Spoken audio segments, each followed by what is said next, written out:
mga minamahal ko pong kababayan. Napapag-isip po ako, baka dapat mag-thank you na para makakain na kayo. However, I did have something in the neighborhood of a 12-page speech, which I have condensed to 2 pages.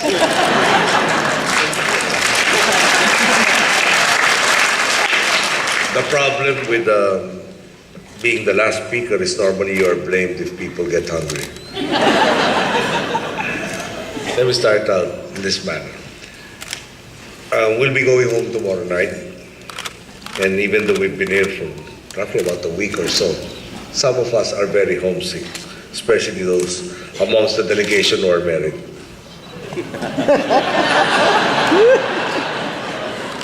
And this noon, we went to the Seasons Marketplace and had a fantastic lunch at the Max restaurant there. Dami ubang ads. But I think the main thing that I wanted to point out was there were a lot of Filipinos there. They waited until we finished the lunch. We had such a warm welcome and send-off. And I couldn't help but think, these are people who left the Philippines probably because of a lack of opportunities in their home country, have gone on to make a mark in this new land of theirs, still thinking kindly of the country that they left, still concerned about what is happening in our motherland and especially to our beloved people. And I couldn't help but say, I am really impressed and I really admire all of you. And your presence tonight even adds to that admiration that I had this lunchtime. Why do I say that? How many of you at one point or another did not feel dejected and say, what's the point of helping our countrymen? The system is wrong, the politicians are corrupt, our people just get worse and worse, and whatever assistance we do amounts to nothing. And I wouldn't be able to blame you. There are days in the past when I said, are we really destined to go from bad to worse, and if it's possible, even worse conditions? However, in spite of the disappointments, in spite of the numerous times that you let your hopes soar only to have it dashed, you are still around, you are still assisting our country and our countrymen. And on their behalf, may I thank you this evening.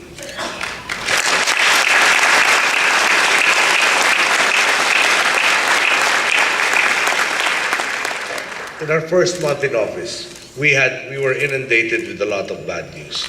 Butch Abad, our Secretary of Budget and Management, at one point kept reporting to me around 4 or so in the afternoon.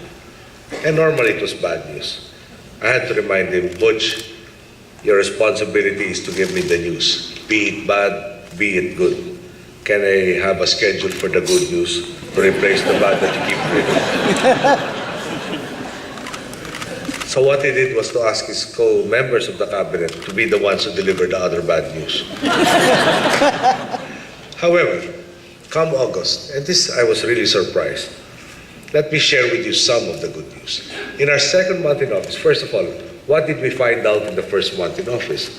Amongst the items that were left behind was practically a mere 10% of the national budget to take care for the remaining half of the year. Everything else, it was obligated. Sa Tagalog po, ginastos na bago kami dumating. But surprisingly, come August, and perhaps through the work of our secretaries, and especially Butch Abad, we posted a surplus for the August account in the national budget, in spite of the fact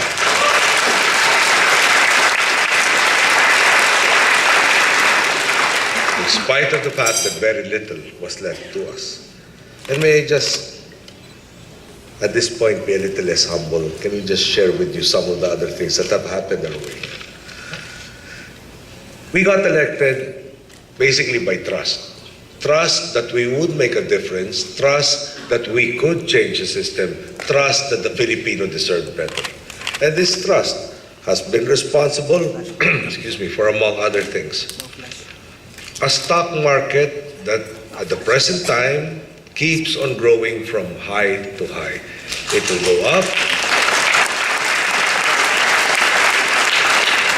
corrects a little, goes up further, corrects a little again, then keeps on going on an upward trajectory, and we are very, very proud of this. But more than anything else, we are more proud that we were managed to get cabinet secretaries to accept a pittance of their former salaries and already deliver results to the people. Amongst them, Secretary Singson of the Department of Public Works and Highways, which normally rates the highest in terms of agencies perceived most corrupt, has already succeeded, amongst other things, in saving, excuse me, about 2.5 billion pesos for an item called slope protection.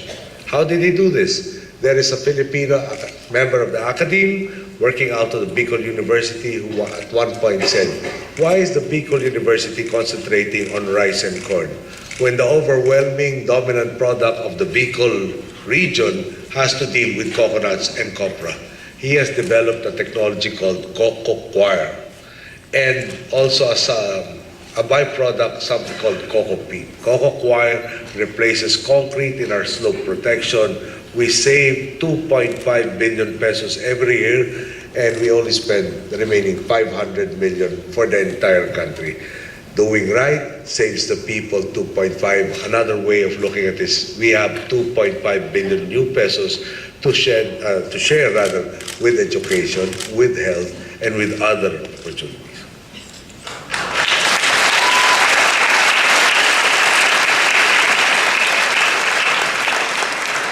We were asked, why go to America? Why spend 25 million pesos at the point in time when I'm asking for austerity?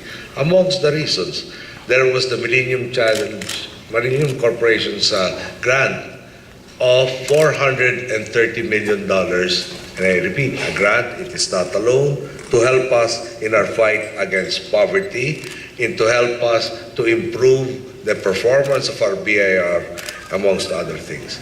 So I think from a cost-benefit analysis, spending 25 million pesos and having $430 billion pumped into our economy is a very good deal. Do you agree?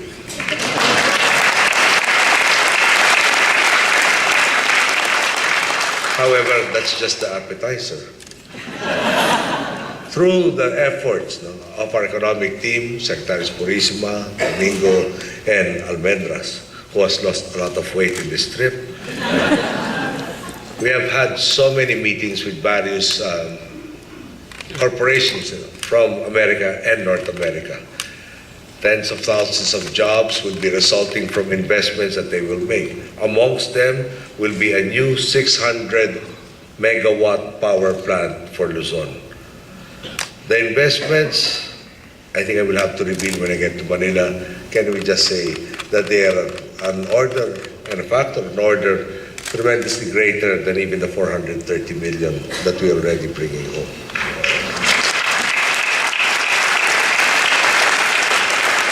So prior to ignoring the people who keep criticizing us, and I wondered, why is it that Filipino Americans here can still remember their country, can still look at their country and say, this is my country, those are my people, I intend to help them. However, some of our countrymen who have been left in the Philippines remind me of a story I think I first heard from my dad. And they were talking about Filipino crabs. And I wondered, Filipino crabs, that's a new story to me. So my dad was saying that he was told this story. There were two people at a bar. One of them was a Filipino. He had a pail of crabs, and there was another person beside him. The crabs were attempting to get out of the pail, and one was almost at the lip of the pail. So the guy beside the Filipino fisherman said, your crabs are about to escape. And the fisherman said, don't worry, they're Filipino crabs. And to be honest with you, it seems you've heard the joke. When my dad told me this, probably 2 decades ago, I didn't understand it at first. And then he had to explain it to me, and I felt really stupid after he had to explain it to me. Bottom line is, when somebody gets up, there has to be somebody that drags you down. And who are these people? I believe these people are those who would want to preserve the status quo. What does the status quo mean?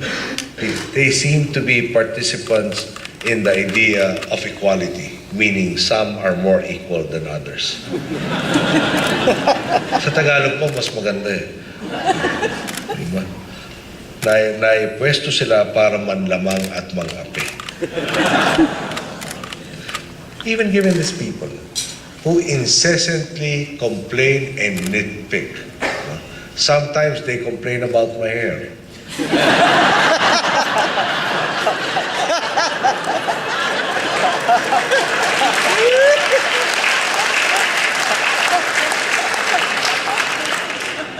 I'd rather have the thin hair than the thick face.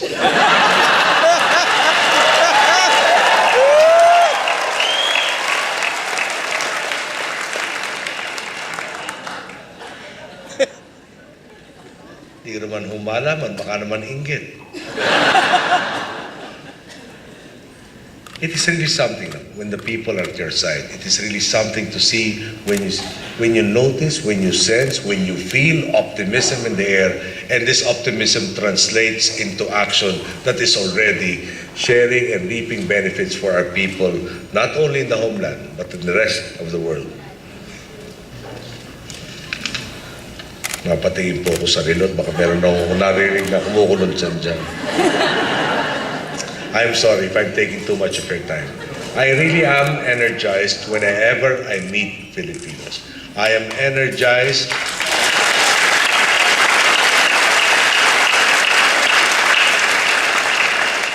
And I have to be energized because I told them I want the least expenses for this trip. So what they did was to send me to San Francisco, put me on the next plane to New York, and have the meetings flow after that. So this must be what is experienced by people who are not allowed to sleep.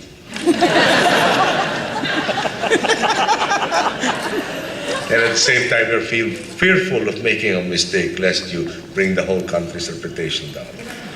But let me reiterate a few things. You now have in place a government in our homeland that will not let you down, that will not have utterances that they don't intend to live up to. This is a government that owes its existence to trust. That trust is sacred and it will deliver.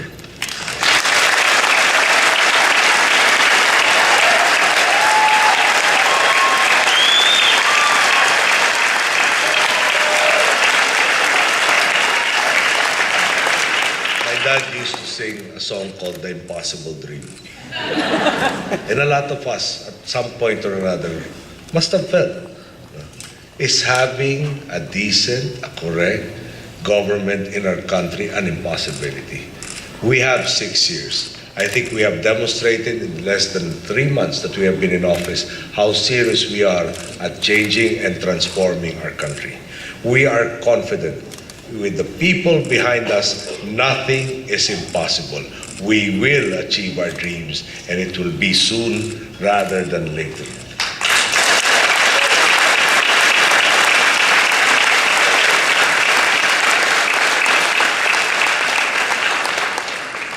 And to my countrymen, can I leave you with just these thoughts? First, ngayon po, tunay na pwede na muling mangarap. Pangalawa po, para marating natin ang tamang paroroonan, kailangan pong ipagpatuloy natin ang pagtutulungan. And lastly, let us now continue along the straight and righteous path towards the realization of our dreams for our nation.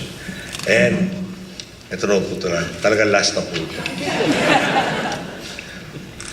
I talked to you about the people I met at the Seasons Marketplace earlier. Tonight, we have the launch of the Philippine Development Foundation. This is an Ayala USA Foundation, did I say it correctly? Prior to that, these are people who kept on plugging, who kept on persevering. These are people who continued to hope beyond hope and actually strike out to improve and did actually realize the improvement of a lot of our countrymen. They have, in spite of factors, in spite of, shall we say, forces that would make their efforts futile, persevere. And because of their perseverance, a lot more Filipinos have a brighter future today. I say mabuhay to the Philippine Development Foundation, mabuhay to all of you. Good night.